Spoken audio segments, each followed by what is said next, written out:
မိုးရင်းရောက်တိုင်းရေကြီးမှလားရေရေရှန်တော့မှလားရေတက်လာတော့မှလားဆိုတဲ့စိုးရိမ်စိတ်တွေနဲ့အိတ်ဆက်ခဲ့ရတဲ့မိုးရင်းမောင်မြောက်များစွာကိုကျွန်တော်အခုကြော်ဖြတ်နိုင်ခဲ့ပြီ။ဘာကြောင့်လဲဆိုတော့ကျွန်တော်ဒီရွာလေးကိုရောက်လာတဲ့အချိန်မှာမိုးရင်းဆိုတာကျွန်တော်အတွက်အေးစစ်စစ်ဖြစ်သွားပြီ။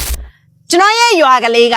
တောင်ပေါ်မှာရှိတာဖြစ်တဲ့အတွက်ကြောင့်မို့လို့ရေကြီးဖို့အတွက်လုံးဝစိတ်ပူစရာမလိုတော့ရေတက်လာမလားမိုးရွာကြိုက်တက်လောက်ရွာကျွန်တော်အိမ်မက်ကောင်းကောင်းမက်လို့ရတယ်ခေါင်းပြအောင်အိတ်လို့ရပါတယ်အဲ့တော့ဒီလိုပဲကျွန်တော်လိုပဲရေကြီးဖို့ပူပင်တော့ကတွေရေကြီးမှလားဆိုရဲစိုးရိမ်စိတ်တွေနဲ့အိတ်ဆက်နေရတဲ့သူတွေနောက်တစ်ခုကငလင်းတန်းငလင်းတွေလှုပ်ပြီးဆိုရင်လဲစိုးရိမ်စိတ်တွေနဲ့အိတ်ဆက်နေရတဲ့သူတွေကိုကျွန်တော်ရဲ့ရွာကလေးကိုလာရောက်လေးလာဖို့အတွက်ဖိတ်ခေါ်ချင်ပါတယ်ကျွန်တော်ရဲ့ရွာကလေးကရေကြီးဖို့လဲပူစရာမလိုငလင်းတန်းလဲကြောက်စရာမလိုတဲ့နေရာလေးပါလွယ်တဲ့ဆိုရင်ခွန်ခွန်9 3 3 1ခွန်ခွန်အပြင်ကို